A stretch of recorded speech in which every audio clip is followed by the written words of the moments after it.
नमस्कार, आप देखना शुरू कर चुके हैं महोबा न्यूज बुंदेलखंड का विशेष शो शख्सियत। मैं आपके साथ हिमांशु चंद्र। जैसा हम जानते हैं कि हम अपनी इस खास शो शख्सियत पर आपकी मुलाकात करवाते हैं कुछ प्रसिद्ध शख्सियतों से।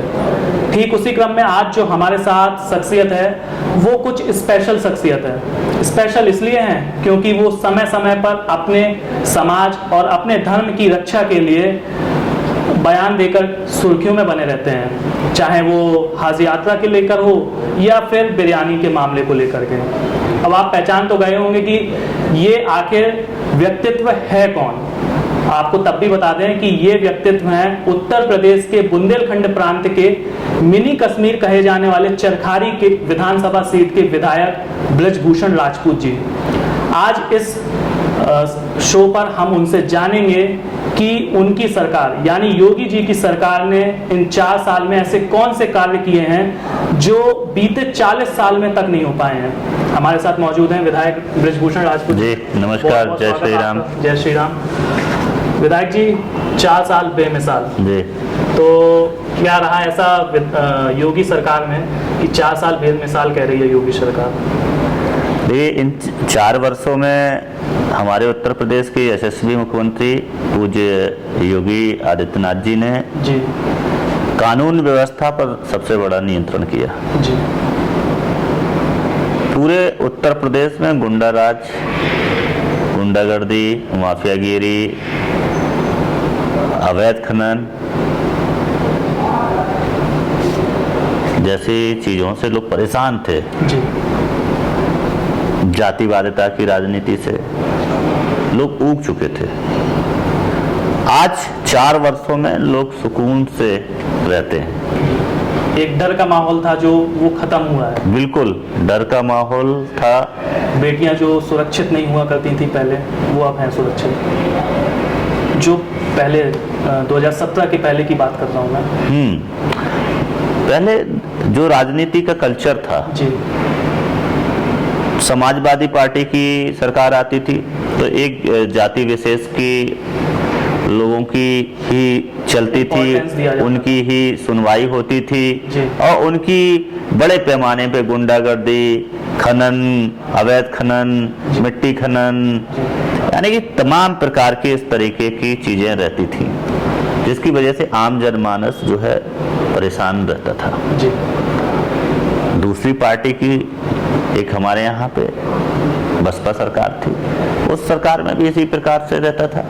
आज जब भारतीय जनता पार्टी की सरकार है, इसमें जो हमारे देश के प्रधानमंत्री माननीय श्री नरेंद्र मोदी जी ने जो नारा दिया, सबका साथ सबका विकास, हमारे उत्तर प्रदेश के मुख्यमंत्री जी ने उसको धरातल पर उतारने का काम किया और उनकी टीम जो जितने भी विधायक हैं उन्होंने भी उसको अपने अपने विधानसभा क्षेत्रों में उतारने का काम किया। कोशिश कर रहे हैं आप लोग? बिल्कुल किया है जी। हमारी सरकार ने जो भी योजनाएं लाए हैं, किसी के साथ कोई पक्षपात नहीं किया जी। कोई एक विशेष जाति को नहीं मिला उसका लाभ, सभी जातियों के साथ में समानता का व्यवहार हुआ है। जो वास्तव में गरीब थे, पात्र थे, उसको उसका हक मिला है।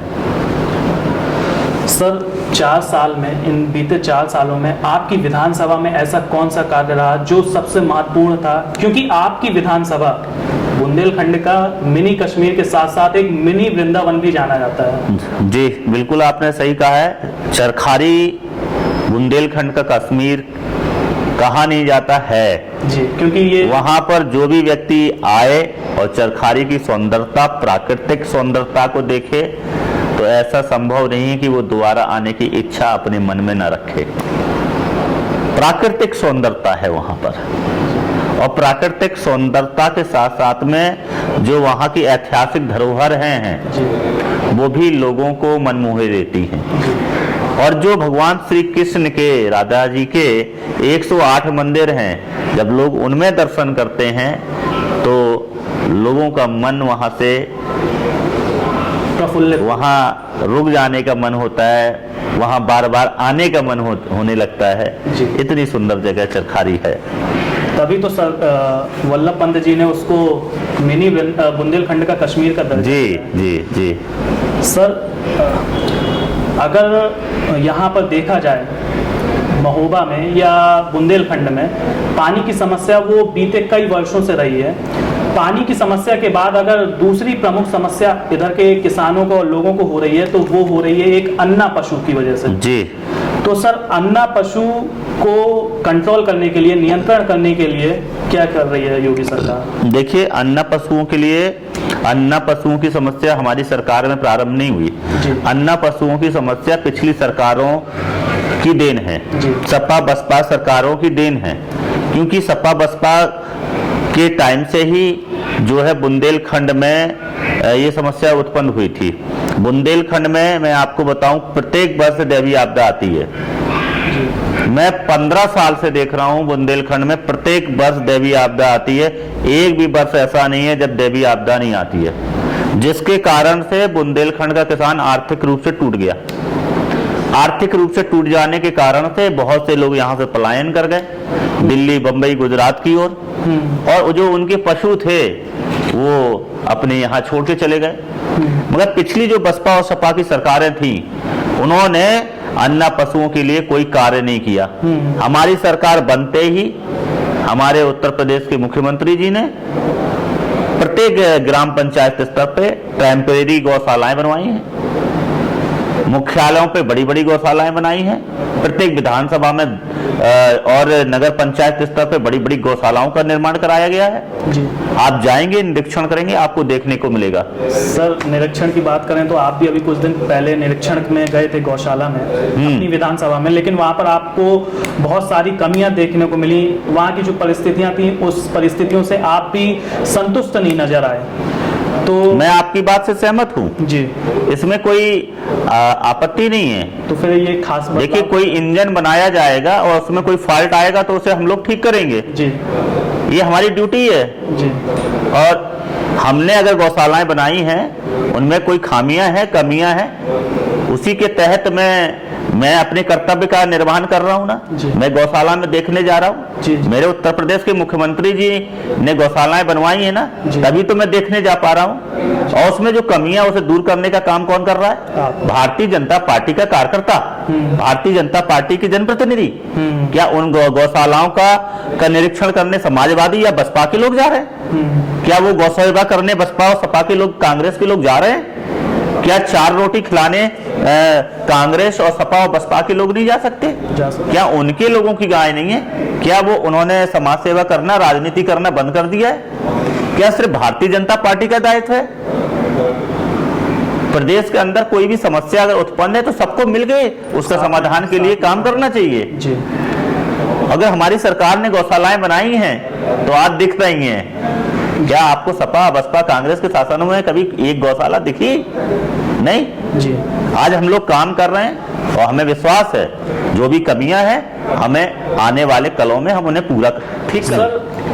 आपने बताया कि आप निरीक्षण कर रहे हैं, हाँ? तो सर प्रशासन इस पे ध्यान नहीं दे रहा है क्या? योगी सरकार की जो मंशा है उस पर खरा नहीं उतरने की कोशिश कर रहा है प्रशासन सर यहाँ? ठीक है, प्रशासनिक व्यक्तियों का जो रवैया है, पिछली सरकारों में जो उनकी कार्यशैलियां रही हैं, जिस तरीके से सपा और बसपा के शासन कालों में उन्होंने काम किया होगा, उन्हें लगता होगा कि हम वैसे ही अभी भी काम करेंगे, चलेंगे तो हमारी नौकरी चलती रहेगी जी। मगर अब ऐसा नहीं होने वाला है जी। अब जनप्रतिनिधि एक्टिव हैं, योगी सरकार एक्टिव है, वो जगह जगह जाकर निरीक्षण करती है, देखती है, और जो नहीं करेगा उसके ऊपर कार्रवाई होगी। यही हमारी सरकार की खासियत है जी।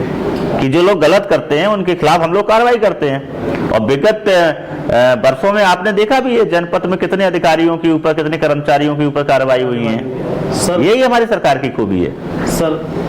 अर्जुन सहाय परियोजना जी, अर्जुन सहाय परियोजना से क्या लगता है आपको, कितने लोग इस पे लाभ मिल पाएगा? कितने लोगों को? लाखों एकड़ जमीन का सिंचित होगी इससे। लेकिन और आप भी जानते हैं अच्छे से? नहीं, ये तो सर हम जानते हैं, लेकिन सर अखिलेश यादव जी ने योगी जी की एक फोटो पे ट्वीट किया था कि योजना उनकी है लेकिन सेल्फी तो योगी जी ले रहे हैं। योजना अखिलेश जी की है। उनका तो यही अखिलेश जी को ये पता भी है, काम तो उनने करवाया है। आप ये बताइए, ये जो डैम बने हुए हैं जी। ये डैम कब बने हैं? अखिलेश जी को पता है? सर मैं बोल रहा हूँ उनने काम करवाया, लेकिन सेल्फी वो ले रहे हैं सर, तो मैं इस पे जानना चाहता हूँ। उसी बात पे मैं बोल रहा हूँ मेरे भैया जी। अखिलेश जी को पता है कि वो बुंदेलखंड में कब डैम बने थे? सर ये अर्जुन जो डैम की वो बात कर रहे हैं, लचकुरा डैम की वो बात कर रहे हैं जहां योगी जी ने सेल्फी लिया है जी, अखिलेश जी को पता है कब वो परियोजना शुरू हुआ है? सर ये हम नहीं सर, ये अखिलेश जी का ट्वीट हमने आपसे हाँ, तभी हम आपसे कह रहे हैं अखिलेश जी को भी नहीं पता। जी। सबसे पहले वहां अंग्रेजों ने डैम बनाया जी, वो कहे वो परियोजना उनकी है, और उसके बाद हमारे पूज्य अटल जी ने जो है उस परियोजना को शुरू करने का निर्णय लिया। ये 4 लेन आज पूरे देश में किसने दी है? पूज्य अटल बिहारी वाजपेयी जी ने दी है। आज केन बेतवा हमारे बुंदेलखंड में बनने जा रही, वो भी अब पूज्य अटल जी का सपना था, और आज हमारे प्रधानमंत्री जी ने दोनों प्रदेशों को साझा करके बुंदेलखंड को एक नया तोहफा देने का काम किया है। ये बड़ी बड़ी जितनी भी अच्छी योजनाएं हैं ये हमारी ही सरकार करती है। पिछली सरकारों ने कुछ नहीं किया है। अखिलेश जी की सरकार में क्या हुआ आप भी जान सकते हैं। अगर अखिलेश जी का ये ड्रीम प्रोजेक्ट होता है तो जिस तरीके से अखिलेश जी कहते हैं डंके की चोट पे कि हमने लखनऊ से लेके आगरा तक एक्सप्रेसवे बनाया, 1 साल में हमने बना के दिखाया, हमने चार्टर्ड प्लेन उतारा, ये प्लेन उतारा, वो लड़ाकू विमान उतारा, तो भैया हमें ये बता दो 5 साल में तुम इस परियोजना को पूरा क्यों नहीं कर पाए? सर मैं आपसे, आप जब 1 साल में एक्सप्रेसवे बना सकते हो, लखनऊ से लेके आगरा तक बना सकते हो, तो बुंदेलखंड का किसान जब आज आप ट्वीट करते हो, आज कहते हो कि आज बुंदेलखंड में पानी का कमी है, तो वो 5 साल आपको मौका मिला था, तो 5 साल में आप कैन बेतवा का परियोजना पूरा क्यों नहीं कर पाए?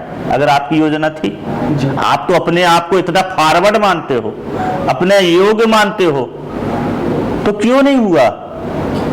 और जब हमारी सरकार ने, मोदी जी की सरकार ने, जब बुंदेलखंड में पानी नहीं था, सूखा था, जब टैंकर भेजे थे, जी सर, पानी के टैंक भेजे थे ना, बिल्कुल, इन्होंने वापस लौटा दिए थे। क्या कहा था कि बुंदेलखंड में पानी की कोई कमी नहीं है। जी सर। तो आज क्यों कह रहे हैं कमी है? आज क्यों कह रहे हैं? मतलब आपकी सरकार है तो कोई कमी नहीं है। आपकी सरकार थी तो बुंदेलखंड में 24 घंटे पानी था, 24 घंटे लाइट थी, चिकनी चिकनी सड़कें थी, डेवलपमेंट, फुल डेवलपमेंट था। आज भारतीय जनता पार्टी की सरकार आ गई तो वहां पानी नहीं है, लाइट नहीं है, डेवलपमेंट नहीं है। जी। ये झूठ बोलने वाले लोग हैं जी। तो इनका झूठ बुंदेलखंड के लोगों को समझ में आ गया, इसलिए बुंदेलखंड के लोगों ने 19 की 19 सीटें, बुंदेलखंड में 19 सीटें, 19 की 19 सीटें भारतीय जनता पार्टी को दे दी। इतिहास क्रिएट कर दिया था। खैर सर, सबसे अहम सवाल, आपकी विधानसभा सीट में पर्यटक के लिए किस तरीके का काम किया सर आपने? हमारी विधानसभा क्षेत्र में पर्यटक के क्षेत्र में जैसे हमारे यहाँ धौसा मंदिर है, जी सर, तो धौसा मंदिर में हम लोगों ने जो है वहां पे लगभग 50 लाख की लागत से सौंदर्यीकरण का कार्य कराने का कार्य किया है ना। और चरखारी में लगभग जो गोवर्धन मेला लगता है वहां पे 61 लाख रुपए स्वीकृत हुए, वहां पे बाउंड्री वॉल बनी है, वहां के भी सौंदर्यीकरण का काम हुआ है। और वहां पर जो एक थिएटर बना हुआ है उसका भी डेवलपमेंट कार्य चल रहा है। वहां पे एक व्यायामशाला है, एक ब्लॉक में और व्यायामशाला वहां पे बन रही है। और जो टोला तालाब है वहां पे उसके सौंदर्यीकरण के लिए लगभग 2.5 करोड़ रुपए स्वीकृत हुआ है। तो उसके भी सौंदर्यीकरण को यूको टूरिज्म से जोड़ने के लिए कुछ योजना हमारे जो यूको टूरिज्म के माध्यम से डेवलपमेंट किए जाएंगे वहां से, तो आने वाले कल में आपको वो भी चीजें दिखाई देंगी। रोजगार मिलेगा लोगों को, पलायन रुकेगा सर इससे, अगर टूरिज्म बढ़ता है तो। देखिए, टूरिज्म बढ़ाने के लिए हमें सबसे पहले चाहिए होते हैं होटल रेस्टोरेंट, क्योंकि टूरिस्ट आएगा और होटल और रेस्टोरेंट नहीं होंगे तो लोग ठहरेगा नहीं, और जब ठहरेगा नहीं तो खर्चा, मतलब तो वो टूरिज्म में मजा नहीं आएगा जो आना चाहिए। जिस तरीके से खजुराहो आप जाइए तो वहां ठहरने के लिए सैकड़ों होटल बने हुए हैं व्यवस्था है। और हमारा चरखारी में एक भी होटल नहीं है। तो अब हम लोग ये कोशिश कर रहे हैं, क्योंकि हमें लगा कि अगर हम इसको एकदम विकसित कर देंगे, डेवलप करेंगे, मगर जब यहाँ रेस्टोरेंट और बैठने की जगह ही नहीं होगी, खाने की जगह नहीं होगी, रुकने की जगह नहीं होगी, तो कैसे आएगा लोग? क्योंकि कोई व्यक्ति बाहर से आएगा तो उसे रुकने के लिए जगह चाहिए। लखनऊ से आने वाला व्यक्ति 6 घंटे का सफर करके आएगा और फिर 4 घंटे चरखारी में घूमेगा, फिर वापस लखनऊ जाएगा, तो ऐसे फिर लोग नहीं आएंगे। तो हम लोग उसे अब ये कोशिश कर रहे हैं कि होटल इंडस्ट्री कैसे हमारे चरखारी में आए, फिर हम जो है और अच्छे तरीके से चरखारी को डेवलप करें। क्योंकि जब होटल इंडस्ट्री हमारे यहाँ पे आएगी तब हम उसको डेवलप करेंगे, तो वो हमारा प्रोजेक्ट सक्सेस होगा। और अगर हम उसको डेवलप कर दें और होटल इंडस्ट्री नहीं हो, तो जो हमने पैसा लगाया होगा वो कुछ समय में बर्बाद चला जाएगा। सर, बुंदेलखंड राज्य के लिए क्या कहेंगे? हम भारतीय जनता पार्टी तो छोटे राज्यों के पक्ष में सर, कब तक? और हम तो बुंदेलखंड राज्य चाहते ही हैं जी, क्योंकि सर आपने, हमारा ड्रीम है, हमारा सपना है बुंदेलखंड राज्य बने जी। हमने बुंदेलखंड राज्य के लिए लाठियां खाई हैं, हम जेल रहे हैं, आंदोलन किए हैं, संघर्ष किया, इसलिए मैं जी हम चाहते हैं। और हम लोगों ने निवेदन भी किया, हम लोगों ने विधानसभा में भी ये बात उठाई है जी। माननीय प्रधानमंत्री जी को भी हम लोगों ने लिख के भेजा हुआ है। अच्छा। और हम लोग अक्सर इस बात पे जो है माननीय प्रधानमंत्री जी से को पत्राचार करते रहते हैं, और हमें पूरा विश्वास है कि हमारी ही सरकार में बहुत जल्द जो है बुंदेलखंड राज्य बनेगा। तो ये थे मिनी वृंदावन के जो विधायक हैं ब्रिजभूषण राजपूत जी, जिन्होंने बताया कि 4 साल में जो गुंडागर्दी थी, वंशवाद था, वो खत्म हुआ। साथ ही विकास की जो रफ्तार है वो लगातार योगी सरकार में बढ़ती जा रही है। और साथ ही उम्मीद करते हैं कि बुंदेलखंड राज्य के लिए जिस तरीके से विधायक जी ने बहुत ज़्यादा संघर्ष किया, जेल गए, लाठियां खाई, उस पर उनका जो सपना है, वो उनका ड्रीम, जो एक सपना कह सकते हैं, सबसे खास ड्रीम सपना था, वो जल्द ही पूरा होगा मोदी सरकार और योगी सरकार में। ये उम्मीद हम भी करते हैं कि बुंदेलखंड राज्य जल्द से जल्द। इस चरखारी विधानसभा के लिए जी कौन से कितनी सड़कें आपने बनाई हैं अभी इन 4 सालों में? क्योंकि बुंदेलखंड का सबसे ज़्यादा दिक्कत सड़कों की भी एक रही है। यहाँ पर लोग आने से हिचकते थे। तो आप मेरी विधानसभा क्षेत्र में कहीं पे भी जाइएगा, किसी भी सड़क पे आपको गड्ढा तो नहीं मिलेगा जी। गड्ढा मुक्त कह सकते हैं, गड्ढा मुक्त 100% गड्ढा मुक्त आप कह सकते हैं मेरी विधानसभा में जी। और जिन सड़कों में चलना दुश्वार था जी, आज वहाँ पर चौड़ी चौड़ी सड़कें हैं। और मैं आपको कुछ सड़कें बता दूं, लगभग 8 करोड़ की लागत से महुआ बांध से लेके लोहेड़ी पिपरा माप मार्ग चौड़ीकरण एवं सौंदर्यीकरण कार्य हुआ है जी, पूर्ण हो चुका है। और 4 करोड़ की लागत से लगभग आपका कोलार से लेके टिकरी का संपर्क मार्ग का निर्माण हुआ है। अच्छा। ऐसे ही 1 करोड़ की लागत से घुटई से तेली पहाड़ी का से कनकुआ मार्ग का नव निर्माण हुआ है। और लगभग 2 करोड़ की लागत से कोटरा पुल से नगारा घाट मार्ग का हुआ है। और लगभग आपका 2 करोड़ की लागत से जखा से लोधीपुरा मार्ग का से भाग का निर्माण हुआ है। और 1 करोड़ की लागत से लगभग कोटरा पुल से नगारा घाट का धसान नहर पर मार्ग का अवशेष का निर्माण कार्य हुआ है। और आपका हरपालपुर से लेके जो है सूपा जो हमारी विधानसभा क्षेत्र में आता है, उसके आगे तक जो मेरे है उसमें चौड़ीकरण कर हाईवे का कार्य हुआ है। आपका कुलपहाड़ से लेके जो अजनर मार्ग है उसका भी निर्माण कार्य हुआ है। बड़ी खराब हालत थी सड़क की उसकी। और हमने शिक्षा के क्षेत्र में भी काम किया है। आप मेरी विधानसभा क्षेत्र में जाइए, मैंने देखा मेरी विधानसभा क्षेत्र के जो सरकारी विद्यालय थे उनमें बाउंड्री वॉल नहीं थी। और आज लगभग हम ये कह सकते हैं 95% विद्यालयों में हमने बाउंड्री वॉल बनवाने का काम हुआ है। और सभी विद्यालयों में टाइल्सें लगवाई गई हैं। उनको हाईटेक बनाने का प्रयत्न किया गया है। सर मोदी जी का एक सपना था जी। कि हर गांव को हर विधायक और सांसद जी गोद ले जी। तो सर आपने कौन सा गांव लिया और उस पर किस तरीके का डेवलपमेंट कराया है? मैंने मेरी विधानसभा का सबसे पिछड़ा गांव गौरारी था जी। गौरारी गौरा पत्थर के नाम से बड़ा फेमस था। वहाँ पे बहुत अच्छे अच्छे कलाकार थे और उनकी कलाकृति की चर्चा पूरे प्रदेश में होती थी। और गौरारी का जो मंदिर वगैरह है जो वहाँ यहाँ के लोग अपने हाथों से बनाते हैं, ये आपको हमारे विधानसभा के अंदर भी हमारे मुख्यमंत्री जी ने रखवाया है। जी जी। तो उसको जगह मिली है। तो सर जो लोक भवन जो जहाँ पे हमारे मुख्यमंत्री जी बैठते हैं, लोक भवन है, आप लखनऊ में लोक भवन में आइएगा, वहाँ पर जो है गौरा पत्थर से निर्मित जो है मंदिर वहाँ पे आपको रखा मिलेगा। उसी गांव को मैंने गोद लिया। पिछड़ा था, नाम तो था जी। नाम बहुत था उसका मतलब पिछड़ा बहुत था, सड़कें नहीं थी, लोग वहां से मोटरसाइकिल से नहीं निकल पाते थे। तो ऐसे में मैंने ये तय किया कि हमारे देश के प्रधानमंत्री जी का बात है, हमारे देश के प्रधानमंत्री जी ने हम लोगों को कहा है कि एक गांव गोद लेकर उसको विकास की धारा के साथ जोड़ें।